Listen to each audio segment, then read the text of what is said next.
So this one is coming up to 14 minutes, 16 minutes to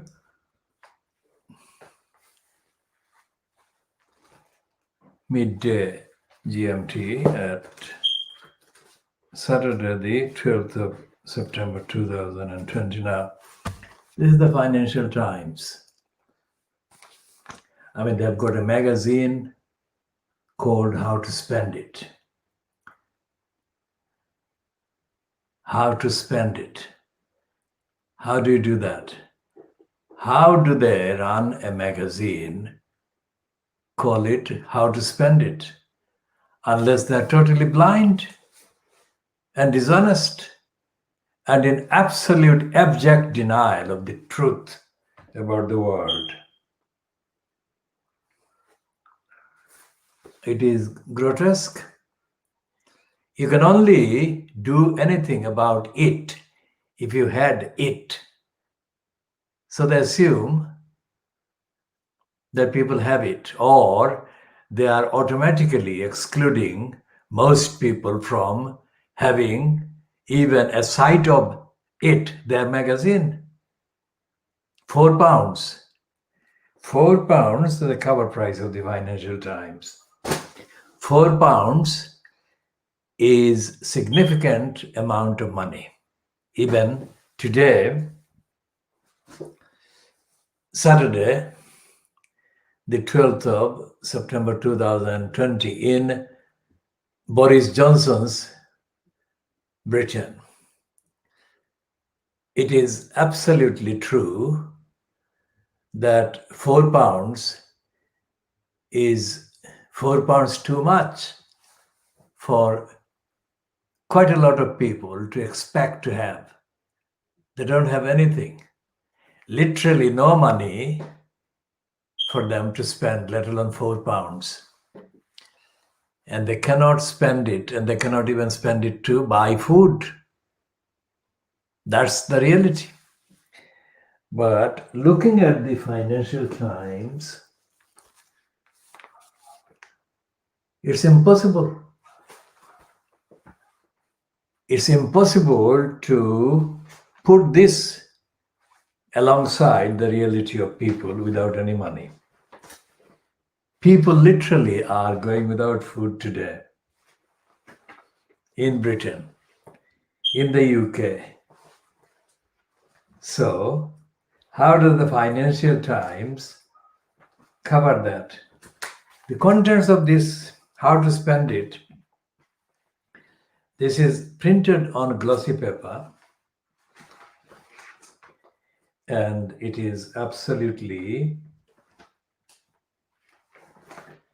impossible for people to even touch. They cannot get hold of it. They cannot pick it up. It's 86, 87 pages or 88 pages. And it's glossy paper. And so the Financial Times is in denial. It's not in the real world, not in real Britain. Is the Sun in the real world?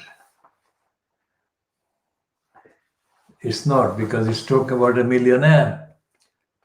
That is again a fantasy thing that was staged through the ITV, and that too is nothing to do with the people without any money.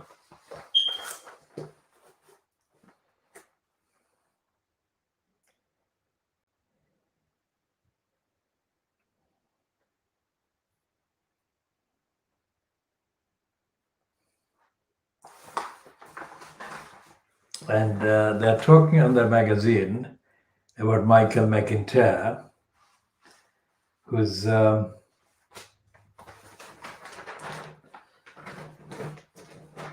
bagged a deal with Netflix. So it's all big money. It's all big money. And the Sun has got the same hysteric lying headline to shore up Boris Johnson's lying career. He's threatening the Tories to back his lies and lying, or the EU breaks up the UK. Wasn't it the British who broke the EU? Can you imagine?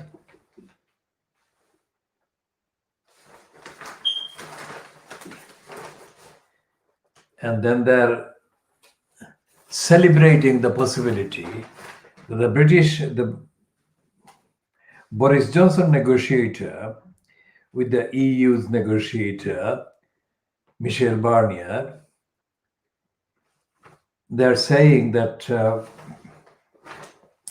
this Boris Johnson negotiator was melting Michel Barnier.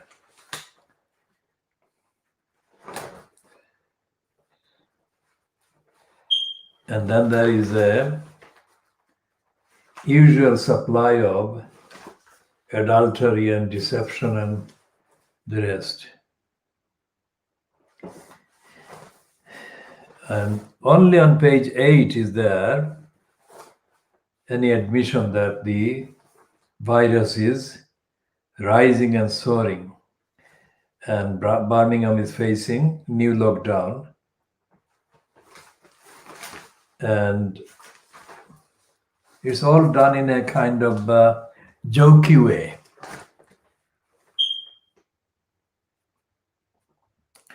And then there is a editorial, so-called, saying that Britain should actually put pressure on the EU. The Sun is completely in denial about Boris Johnson breaking the law.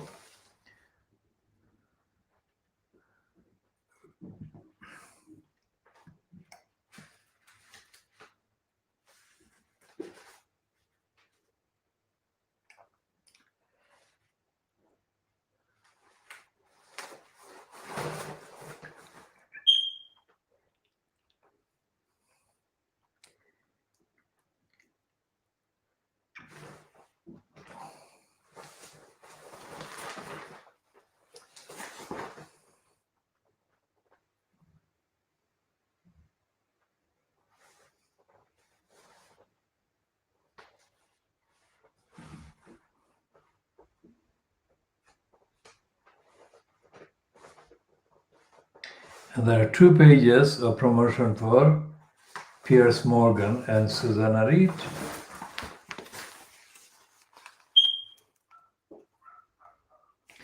So there is no crisis, there is no problem.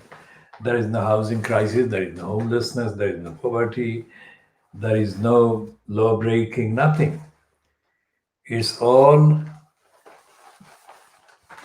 normal tabloid garbage by the Sun.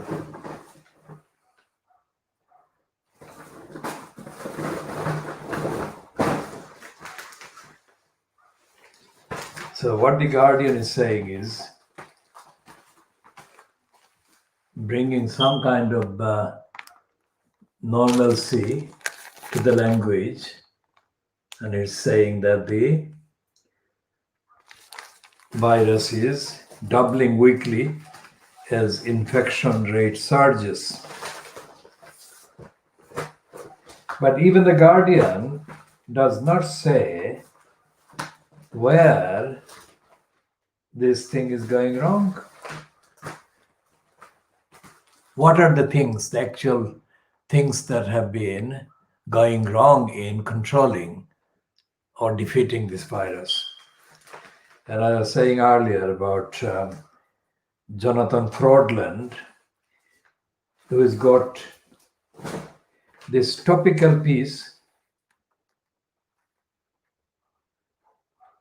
The writing, the ink is too kind of pale and it cannot be seen there because the color contrast is too confusing. The Britain's reputation is being trashed. Labour cannot stand by. Really, he's just awakened to the fact that Labour is dead. And call it Barnard Castleism. Dominic Cummings has believed that inconvenient rules can be broken has become the animating creed of this government.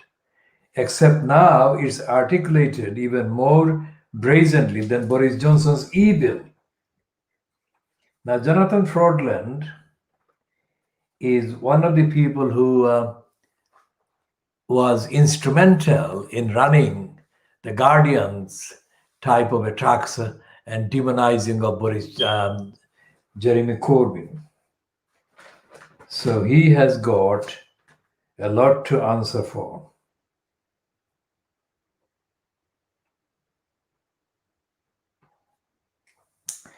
And there is a piece by Marina Hyde about the Tories lying, saying that the Tories' biggest trick, convincing us they have a plan.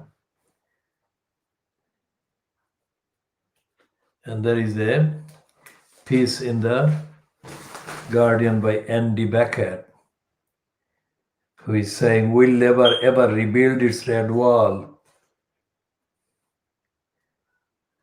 And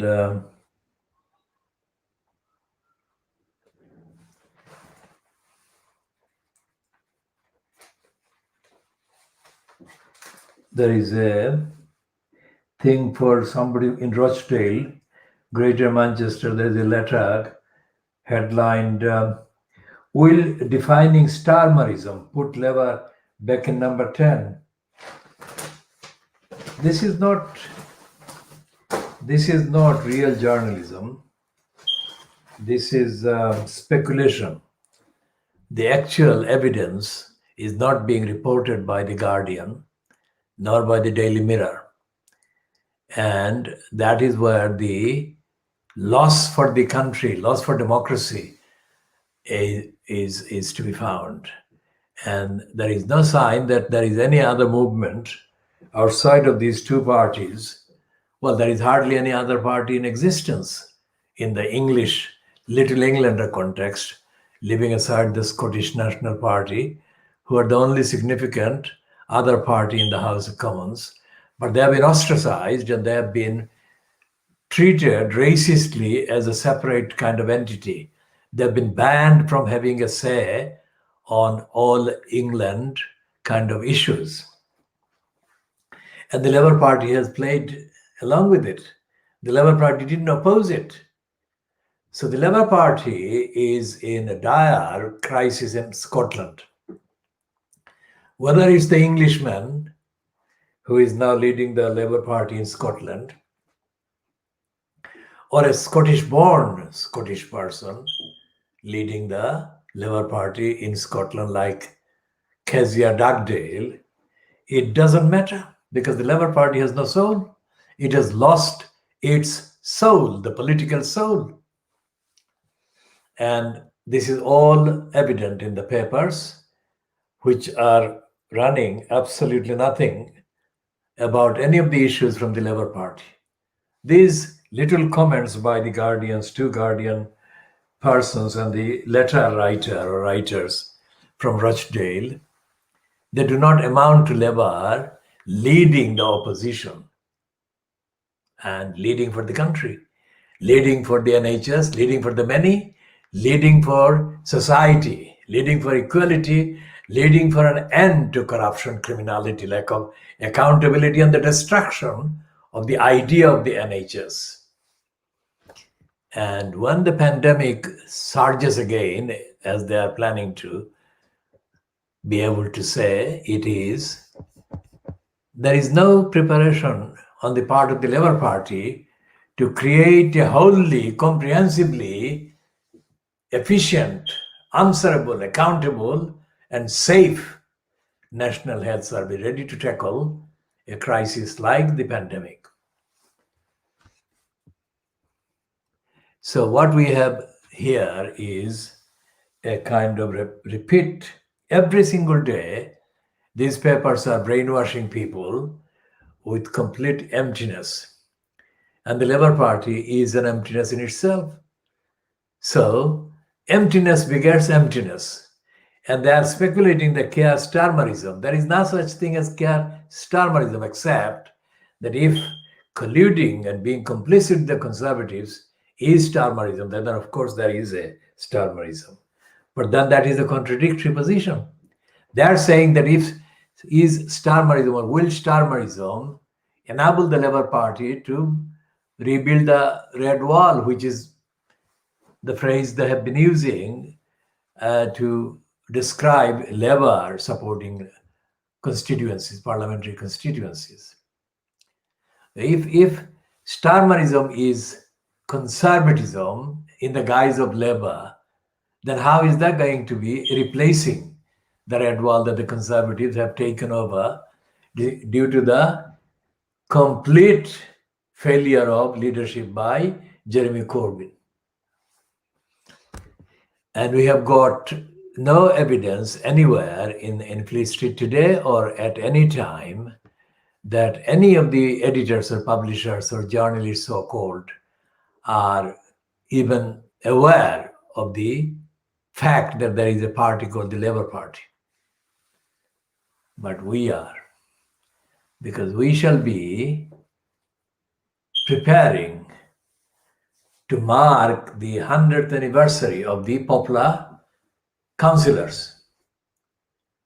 And we shall be examining the evidence from the East End of London, where the Labour Party was significantly founded. What happened in the last 100 years to the Labour Party in East London? And what happened to completely make it disappear? We have in the online kind of platform of the Archant controlled East London idiotizer that is called Docklands and Tower Hamlets Recorder or Advertiser, East London Advertiser. There is a piece by Andrew Wood. Now, Andrew Wood was one half of the previously Conservative group of two on Tower Hamlets Council. Andrew Wood is the councillor, currently councillor, but he became councillor as a Conservative for the Canary Wharf ward, the ward that contains Canary Wharf. But he left the group, although oddly enough, he didn't leave the Conservative Party. And he left the group because, although he didn't explain it, it's because of a disagreement with the other Conservative councillor, Peter Goulds. At the end of February, I came across Andrew Wood at the Oxford House off Bethnal Green Road during the do for Stewart, Rory Stewart as the candidate then for Mayor of London. I went there in response to an invitation by Debbie Simon. Debbie Simon is one of those people in Tower Hamlets who have been floating from one end to the other, looking for some kind of credible party or platform. Debbie Simon is the same Debbie Simon who actually signed the petition or was persuaded to sign the petition against Luther Roman's corrupt election of 2014. And Debbie Simon is the one who expressed public disgust many times at the co-signatory and the so-called leader of the petitioners, Andy Arlam. And she condemned Andy Arlam in the most forthright way as an opportunist and selfish person, and as a very nasty person as well. Now, I have been on the record as condemning Andy Arlam as a racist because long before he ever was heard of, which is only recently, I have been active for decades in Tower Hamlets. There has been no one as active as I am in Tower Hamlets or in any other borough. So my name has been all over the place and my face has been reasonably spread for me to be recognized as myself and also by reference to my name. And yet Andy Arlam said he never hard of me. Now that was not only racist and idiotic, that was completely, totally, stupefyingly stupid. And the fact that he has been promoting himself as the anti-corruption campaigner, the guy is a crook himself. He has been lying about all sorts of things, including the fact he says that the mayor system is wrong and he stands as a candidate. I mean, how stupid is that? If the mayor system is wrong, how is he going to right it, make it right by standing for election and thus accepting it? So, these people at various levels in Tower Hamlets Council or Tower Hamlets Borough, who are not Labour Party members or Labour Party activists or Labour Party councillors, are as bad, as unreliable as the Labour Party ones are. So Andrew Wood I started with. Andrew Wood said that he would sit down with me and talk to me about why he split from Peter Goulds. When I started to contact him on an appropriate day later, Andrew Wood found any kind of excuses to avoid sitting down with me and telling me all about why he left the so-called group that had Peter Goulds as the other half of the group. I'm still puzzled as to why Andrew Wood did not answer my questions and did not give me the reasons in the emails. I've sent him emails and I've sent him enough information as to why I wanted to talk to him. He is not important in the general context of the borough. But the fact that he is the one that has actually said that Tower Hamlets Council's claim about COVID costs to the council is dishonest and is far less than what it has been saying, shows that he has got some kind of sense of what is right and what is wrong, what is honest and what is dishonest. And he is somebody is concerned about integrity of the council and integrity owed to the electorate. But he is, at the end of the day, as cowardly and as much in concealment as the rest of them. Because he took part in a discussion or he staged a kind of contribution about Shibli Rahman and Shibli Rahman's murderers, one of the killers and racist killers, convicted racist killers, was given a job in a school in very near where Shibli Rahman was murdered. So that is the point Andrew Wood made at a meeting in the council in probably July 2016. Then he didn't follow it up, as did the others, many of the others who took part in the meeting on the 16th of June 2016 at the Micro Business Center in Greater X Street, off Hanbury Street on the one side and off Whitechapel Road on the other side. So the campaign, so-called, that was supposed to be aimed at getting rid of Claire Lillis at the Ian McArdle School, the offending school concerned in hiring Ian Devlin, one of the convicted killers of Shibli Rahman. The fact that they had this noise and the noisy meeting on the 16th of June 2016 at the Micro Business Center was a complete charade, absolute charade.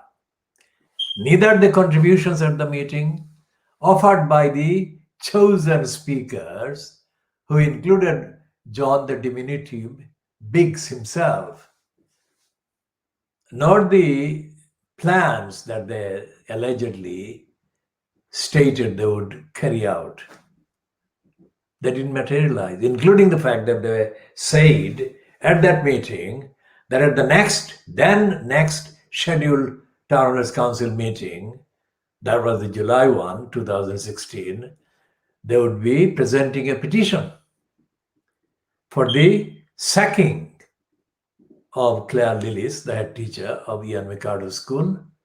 And when it came to presenting the petition, they sabotaged it openly, brazenly. And one of the very close kind of colleagues of one of the people who spoke at the meeting on the 16th of June 2016, that is Abbas Uddin alias Halal, one of his closest associates, Anisur Rahman, sabotaged the presentation of the petition and the demand by myself by saying to me that John Biggs had already agreed the demands, thus making it unnecessary for the petition to be presented at all. What they wanted to avoid to suit John Biggs was me taking part in the presentation and the demanding.